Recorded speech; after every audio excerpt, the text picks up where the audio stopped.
mental load. Maybe all the tasks you have to do are freaking out because you're a woman. Hello everyone and welcome back to my channel. This week we're going to be talking about something called the mental load. So if you don't know what that is, I'm so excited to tell you. I think it is so important, as I do with everything I talk about in my videos. So we're going to talk about what it is, to give some examples of what it is and kind of context in which it operates, and then maybe some things we can do to try and alleviate this mental load. So let's get into it. So the mental load it can be applied to anyone, no matter what gender you are, in a variety of different situations like work or different areas.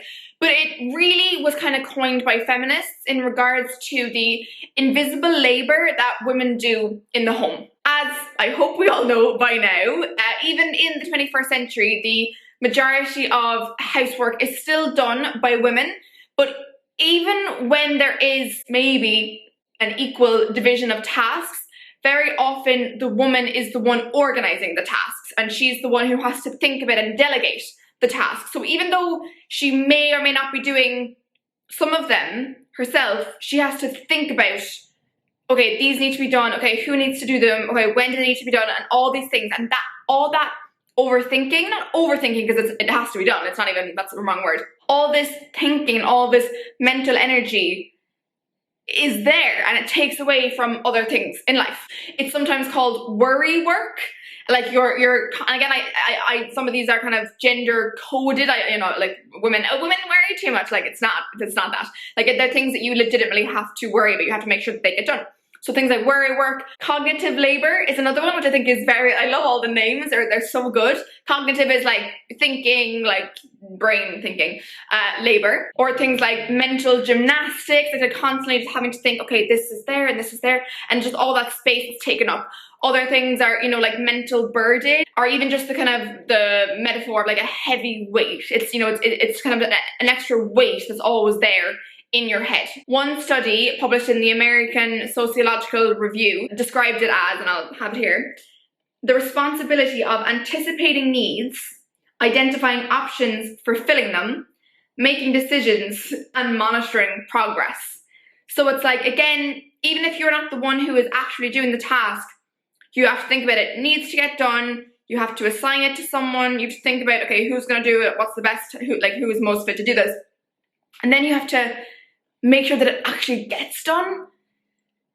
And we'll talk about this in a minute. Like all that is worry. Like, and even once you have delegated the task, you still can't relax. You have to monitor its progress and make sure that it actually did get done to tick off, and just to know that that is one less thing that you have to worry about. And it's just, I see it a little bit, but this would obviously mostly be for, say, like, married couples, like heterosexual couples mostly, maybe with kids, I can't even imagine. I hope my life isn't like that if I ever get to that stage in my life. I've been thinking about doing this as a topic for ages, and I've known about this for ages, but what set me off to do a video on it was I saw an example of, so right now in hospitals, COVID, women and pregnant people are having to give birth alone, and their partners aren't really allowed in. And I saw someone wrote that she was on a maternity ward and she saw a woman just after giving birth on the phone to her husband, having to be like, okay, were the kids fed, were the kids cleaned, is the house tidy, all these things. Like, you just had a baby. Can you not relax? Like, can your husband not do like one thing, or take this away from you, or alleviate this burden from you? I saw that example and I was just like, oh my god, yes, okay, I'm doing a video on this. And before random people in the YouTube atmosphere come for me, I mean, yes, this is hashtag not all men, but the stats show that it's a lot of men who don't take on the equal burden of housework and childcare work and everything. So yeah, I said what I said. So again, some more examples of this are, okay, dinner. It's not just, say if your spouse is, you assign them, you're cooking dinner. You might still have to think about, okay, well, what are all the ingredients we need? Do I have to go to the shop to get them? Do I have time to go to the shop to get them? And it's thinking about all these other things that are connected to the task itself that people don't really see. It's things like laundry, like, yeah, again, the physical task of doing the laundry, but like it's having to think about, okay, well, do we have like fabric softener, or, like the powder or stuff or whatever to do it? And then it's things like dishes. I mean, it's not just like, okay, like, fill the fill the dishwasher. It's, you know, is there a cup upstairs that could be taken down without someone having to be told to do it? And yeah, I just, even talking about it, I'm just exhausted. And then a good example I saw about, like, say, like having children. Obviously I don't have children, so I can't relate to this, but, you know, say if you think about like a child's school day, like it's not just about like the physical jobs of like drop off and pick up. And I have it here, it's like the perpetual mental awareness of schedules, including like early release days, like carpooling, like if they have doctor's appointments, like if they're meeting a friend, or they have like a, you know, a sports or a dance class afterwards or whatever, if they're going on like a field trip or like a day out as a class, you know, if they have class parties, like do you need to bring something for that? If they have a project, do you need to like help them make something, like help them with their homework? And this is all within just a simple act of like dropping off and picking up. There's just so many little things to think about, and so often this falls solely on women. And it's, I think the term invisible labor is just so apt. Like it's just, you know, it's not like, you know, it's not like you could say like, oh, having to think about what supplies your kid needs for school. I mean, you can say that that's like a major task, you know, people would laugh at you.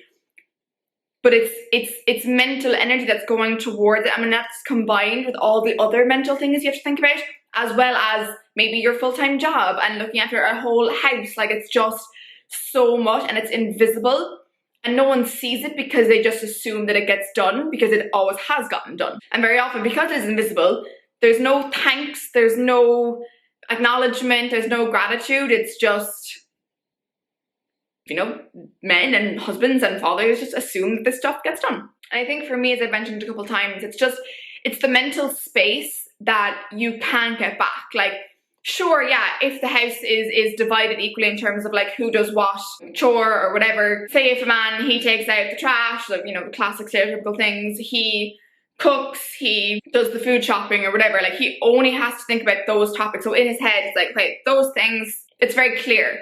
And so much of his mental space is not taken up by all the other things. So he has all this mental space to be creative and fun and happy and exciting and think about all these other things that she doesn't have space for. And that for me is like the saddest thing, because I just feel like women have so much untapped potential because so much of our energy is put towards other things that we don't even have mental space to even dream about or think about doing something else. And that for me is just makes me just really sad.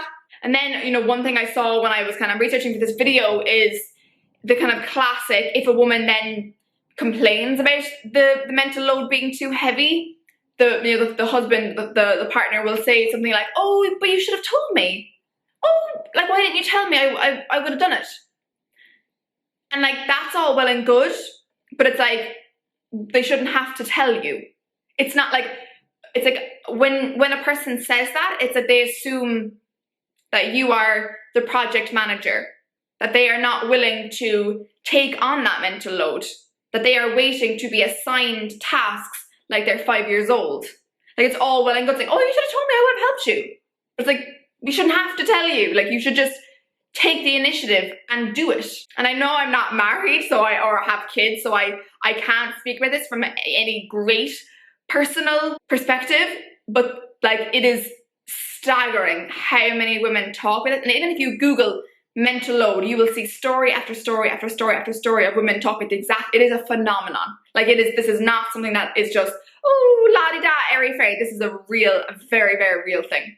The whole point isn't the, you know, equal division of tasks, it's the equal division of having to think about all the tasks, because that takes up so much energy, and it is not the mother or the wife's responsibility to be the project manager for the family. Like, and one really interesting thing I saw was that like project manager is that's like a professional like role. That's like something you get paid to do. Like the project manager doesn't necessarily implement all the things. Like they have to just think about it all and manage it. Like that's a full-time job.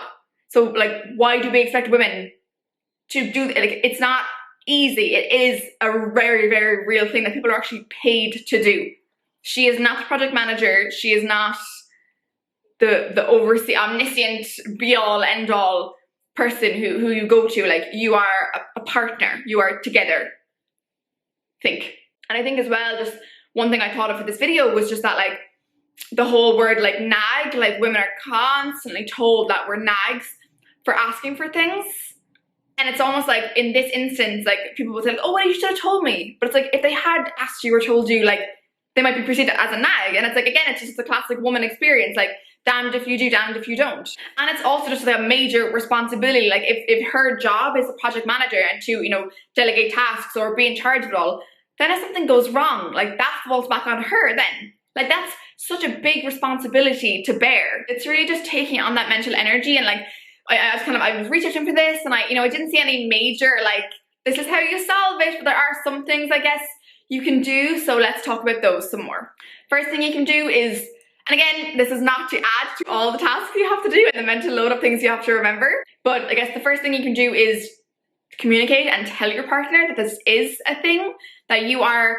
And again, I think even we view it as invisible. We think like, oh well, sure, it's just managing it all, but like sure, that's not anything real or tangible, so it doesn't affect me. But like it does, like it gets into your brain, and so it is a very real thing. So first actually is to acknowledge that it is a thing that you might be experiencing. Second thing is then to actually tell your partner and communicate about this. And very often, like we don't talk about this. Like as I said, like we don't even recognize ourselves that we're carrying it. So like if we don't recognize it, like they're probably not going to recognize it. So like you need to tell them and offer concrete examples in your life of where this plays out. Like, and you know, say they might think, oh, it's just like dropping the kids off and picking them up. But you explain to them that it's all these other things that you have to think about, as well as just the drop off and pick up that take up mental space in your head. Then explain that you want to share the management of the chores and not just the chores themselves. Like actually arranging who does what and actually having to think about things. In an ideal world, like you should never have to ask your like if they are your partner, you shouldn't have to ask them to do something. Like just as you do things without being asked, they should also do things without being asked. It's not that groundbreaking. Like if someone sees a cup on the floor, they should just pick it up. If someone sees like a bed that's unmade, I mean, they should just make it. Like it's just very, very obvious. And ideally then, if they were as involved in the managing of the chores, they should just know what needs done again without having to be asked. And one thing I saw as well was to emphasize that it's not just you worrying too much. Like you're not just a worrywart. You're not just like, oh my God, like freaking out because you're a woman. And I think for me, I'm just like, well, if they did stuff, even if you were worrying, it's like if they did stuff, you wouldn't need to worry. So like even if it is worrying, and it is, like that can be rectified if they just did stuff. So again, like it is worry, but it's valid worry. And then, you know, like when you are going through the tasks that need to be done, also make a conscious effort to go through the management of those tasks, and not just say like, oh yeah, you do dishes, I'll do laundry. Like go through, okay, what else is involved in those tasks that I might end up taking on in my head as part of it. Like talk through these things as you're dividing up the tasks. And then keep checking in. Like, is this something we should have to do? No, but this is not going to be solved in just one conversation. So keep checking in and make sure that you are both on the same page as always, and that like your partner is pulling their weight. Like this is not just your responsibility. And I just, again, as I said, like it's just for me, it's just the mental space that is given to this that is not given to other things that, you know, women could have, you know, could do amazingly, and that just makes me sad. So this is a real issue that just, I'm just so passionate about it, and I just really like could speak about it all day. So that is this week's video. I hope that makes sense. I hope some of that resonated with you and that you're like, oh my God, yes, I have a name for this now. Yes, that all makes total sense. I've been experiencing that. Like I hope that has happened for you, and that you can, you know, something can happen where that doesn't have to happen to you all the time, and that you know, make more mental space for other lovely things in your life. And if you are a man watching this and you think, oh, maybe I might have been guilty of that, like I hope you can change something in your household or in your relationship to just make the world a nicer place for women, which is my ultimate goal. So thank you so much for watching this week's video. Please leave a comment down below or give the video a big thumbs up, and subscribe if you want to see more videos like this from me. So thank you so much, and I will see you all in the next one. Bye!